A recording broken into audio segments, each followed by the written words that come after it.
அழகே அழகுல அடுத்த நடக்க போகுதுன்னு வாங்க பார்க்கலாம். விடிஞ்சா மலருடைய பிறந்த நாள். மணி 12 ஆயிருச்சு. மலரு தூங்கிட்டு இருக்காங்க. ஏன் மலரு மலர் எந்திரி மலர் அப்படின்னு சொல்லி பாக்யராஜ் சொல்லவும், என்னங்க அப்படின்னு சொல்லி மலர் எந்திரிக்கவும், உன் பிறந்த நாள் விருப்பத்தை நிறைவேற்றினால மணி 12 ஆச்சு. உன் பிறந்த நாள் வந்துருச்சு. வா வெளியே போயிட்டு பைக்ல நைட் ஒரு ரைடு போயிட்டு வெளியில ஒரு டீ கடையில டீ குடிச்சிட்டு பீச்சுக்கெல்லாம் போயிட்டு வருவோம் அப்படின்னு சொல்லி பாக்யராஜ் கூப்பிடவும், இப்போ வா ஏன் நாளைக்கு நைட் போலாமே அப்படின்னு சொல்லி மலரு சொல்லவும், வா மலரு 12 மணி ஆயிடுச்சு. என் பொண்டாட்டி ஆசையா கேட்ட பிறந்தநாள் பரிசை கொடுக்க வேணாமா, வா மலர் அப்படின்னு சொல்லி பாக்யராஜ் கூப்பிடவும், உண்மையாவா நிஜமாவா போலாமா அப்படின்னு சொல்லி மலரு கேட்கவும், அட வா மலரு. ஆமா ராகவி என்ன பண்றது அப்படின்னு சொல்லிட்டு மலரு கேட்கவும், ராகவி தூங்கிக்கிட்டு தானே இருக்கா, நம்ம ரூம் கதவை லாக் பண்ண கூட வேண்டாம், ரூம் கதவை சாத்தி வச்சுட்டு வா நம்ம போலாம் அப்படின்னு சொல்லி பாக்யராஜ் கூப்பிடவும், ராகவி எந்திரிச்சிட்டா, அப்புறம் எந்திரிச்சு கூப்பிட்டா நம்ம இல்லைன்னா அழுதானா என்ன பண்றது அப்படின்னு சொல்லிட்டு மலரு கேட்கவும், ஏய் அதெல்லாம் எந்திரிக்க மாட்டா, இப்ப ராத்திரியிலலாம் ராகவி எந்திரிக்கிறதே கிடையாது, வா நம்ம போலாம் பாத்துக்கலாம், அதான் வீட்டுல ஆள் இருக்காங்களா அப்படின்னு சொல்லிட்டு பாக்யராஜ் சொல்லவும், அறிவு பாக்யராஜ், இப்ப நம்ம போனதுக்கு அப்புறம் ராகவி எந்திரிச்சிட்டானா, அப்புறம் ராகவி அழுதா நம்ம இல்லைன்னு சொல்லி உங்க அம்மா வந்தாங்கன்னா என்ன பண்றது அப்படின்னு சொல்லிட்டு மலர் கேட்கவும், சரி அப்ப மதி கிட்ட கூப்பிட்டு ஒரு வார்த்தை சொல்லிடலாமா அப்படின்னு சொல்லிட்டு பாக்யராஜ் சொல்லவும், வேணாம் மதி தூங்கிக்கிட்டு இருப்பாளே வேண்டாம், ராகவி தூங்கட்டும், நம்ம டக்குன்னு போயிட்டு டக்குன்னு வந்துடும் அப்படின்னு சொல்லி மலரு சொல்லவும், சரி சரி வா கிளம்பலாம் அப்படின்னு சொல்லிட்டு பாக்யராஜும் மலரும் வீட்டுல இருக்கிற யாருக்கும் எதுவும் தெரியாம சத்தமே இல்லாம வெளியே வந்து பைக் எடுத்துட்டு 2 பேரும் கிளம்பிடுறாங்க.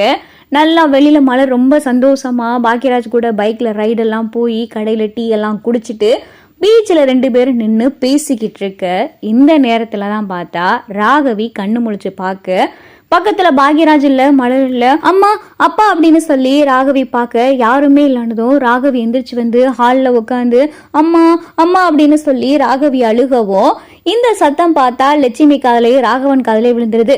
எங்க நம்ம பேத்தி அழுகிற மாதிரி இல்லை அப்படின்னு சொல்லி லட்சுமி சொல்லவும், ஆமா என்னன்னு தெரியல அப்படின்னு சொல்லிட்டு ராகவன் லட்சுமி எந்திரிச்சு வந்து பார்க்க ராகவி ஹாலில் உட்காந்து அழுதுகிட்டு இருக்கவும், பாப்பா பாப்பா என்னம்மா ஏன் இங்க உட்காந்து அழுதுகிட்டு இருக்க அப்படின்னு சொல்லி லட்சுமி கேட்கவும், அம்மாவையும் அப்பாவையும் காணா அப்படின்னு சொல்லிட்டு ராகவி கேட்கவும், என்னது 2 பேர்த்தையும் காணாமா, என்னம்மா சொல்ற அப்படின்னு சொல்லி லட்சுமி கேட்கவும், இங்க வேகமா லட்சுமி ரூமுக்குள்ள போய் பாக்குது.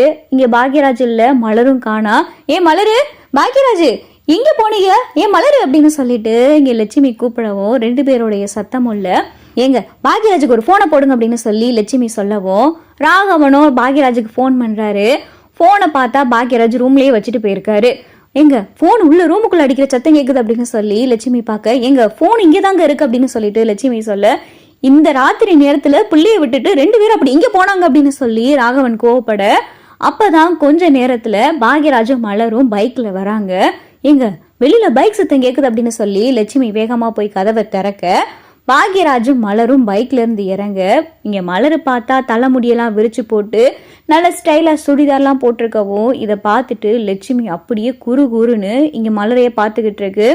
இங்க பாருங்க உங்க அம்மா கதவு திறக்கிறாங்க அப்படின்னு சொல்லிட்டு மலரு பயப்படவும், சரி சரி வா சமாளிக்கலாம் அப்படின்னு சொல்லிட்டு பாக்யராஜும் மலரும் வர, ஏய் மலரு பாக்யராஜ் எங்க போயிட்டு வரீங்க நீங்க அப்படின்னு சொல்லிட்டு லட்சுமி கேட்கவும், அது அப்படின்னு சொல்லி பாக்யராஜ் அப்படியே திணறவும், எங்க போன என்ன இது தலையை விரிச்சு போட்டுக்கிட்டு, என்ன மலரு அதுவும் 2 பக்கமா காலை போட்டு கீழே இறங்கி இருக்க, என்ன மலர் நினைச்சுக்கிட்டு இருக்க அப்படின்னு சொல்லி லட்சுமி கத்தவும், அது அப்படின்னு சொல்லிட்டு மலர் பயப்படவும், என்னாச்சு ஏன் நீங்க இப்ப வந்து கதவு திறந்தீங்க அப்படின்னு சொல்லி மலர் கேட்கவும், எங்க கிட்ட கேளுங்க நல்லா, ஆமா ராகவிய விட்டுட்டு ராகவி எந்திரிச்சு உட்காந்து ஹால்ல அழுதுகிட்டு இருக்கா, குழந்தை அழுகிற சத்தத்தை கேட்டுதான் நானும் அவர் எந்திரிச்சு வந்தோம். இந்த ராத்திரி நேரத்துல மணி 2 மணிக்கிட்டா போகுது, இந்த ராத்திரி நேரத்துல ஒரு பொம்பளை பிள்ளை இவ்வளவு நேரத்துல வெளியே போயிட்டு வர எங்க போனீங்க நீங்க முதல்ல அப்படின்னு சொல்லி லட்சுமி கேட்கவும், ராகவன் அமைதியாவே உட்கார்ந்து இருக்காரு. இங்க பாக்யராஜையும் மலரையும் குறுன்னு முறைச்சு பார்த்துக்கிட்டே இருக்காரு. அது இன்னைக்கு மணி 12 ஆயிருச்சுல, மலருடைய பிறந்த நாள், அதான் வெளியே போயிட்டு சும்மா ஒரு கேக் வாங்கலான்னு போனோம் அப்படின்னு சொல்லி பாக்யராஜ் சொல்லவும், அதுக்காக ராத்திரி நேரத்துல இப்படியா தலையை விரிச்சு போட்டுக்கிட்டு, என்ன மலரு உன்னுடைய நடவடிக்கைலாம் கொஞ்சம் கொஞ்சமா மாறுதே, நேத்து பேச்சு மாறுச்சு இன்னைக்கு நடவடிக்கை மாறுது அப்படின்னு சொல்லி லட்சுமி கேட்கவும், இல்லம்மா அது அப்படின்னு சொல்லி பாக்யராஜ் பேசவும், என்ன மலரு உனக்கு இப்பதான் கல்யாணம் ஆன புதுசுன்னு நினைப்பா? அப்படியே அவனை கட்டி பிடிச்சிக்கிட்டு வந்து இறங்குற, அதுவும் தலைமுடியெல்லாம் விரிச்சு போட்டுக்கிட்டு. என்ன இது? வெளியில போனா சேலை தானே கட்டிட்டு போகணும். இப்படி சுடிதார் போட்டுக்கிட்டு, அதுவும் இந்த மாதிரி சுடிதார் போட்டுக்கிட்டு கையும் அரையும் குறையுமா இருக்கு. என்ன மலர் இதெல்லாம் அப்படின்னு சொல்லி லட்சுமி கோவப்படவும் இங்க பார்த்தா மலர் அழுதுகிட்டே நிக்கிறாங்க. பெத்த பிள்ளைய விட்டுட்டு 2 பேரும் அப்படி என்னதான் இப்படி திருவிகளோ அப்படின்னு சொல்லி லட்சுமி கொஞ்சம் அசிங்கமா பேச ஆரம்பிக்கவும் மலருக்கு பார்த்தா கோவம் வந்துடுது. அத்தை போதும் அப்படின்னு சொல்லிட்டு இங்க மலரு கோவப்படவும் பாக்யராஜ் பார்த்தா அதிர்ச்சியோட பாக்குறாரு. என்னத்த, நாங்க அப்படி என்ன தப்பு பண்ணிட்டோம்? சரி, ராகவி அழுதா எந்திரிச்சு உட்காந்துருந்தா, நீங்க பாத்துக்கலாம்ல. பார்த்துட்டு சரி 2 பேரும் இல்லைன்னு தெரிஞ்சுக்கிட்டு அவளை கூட்டிட்டு போய் உங்க கூட படுக்க வச்சுக்கலாம்ல. ஏன் நாங்க வரத்தடிக்கும் அவளை பார்த்துட்டு அமைதியா இருந்திருக்கலாம்ல. நாங்க அப்படி என்ன தப்பு பண்ணிட்டோம்? நாங்க 2 பேரும் புருஷ மண்டாட்டி தானே. நாங்க என்ன செய்யக்கூடாத தப்பையா செஞ்சிட்டோம்?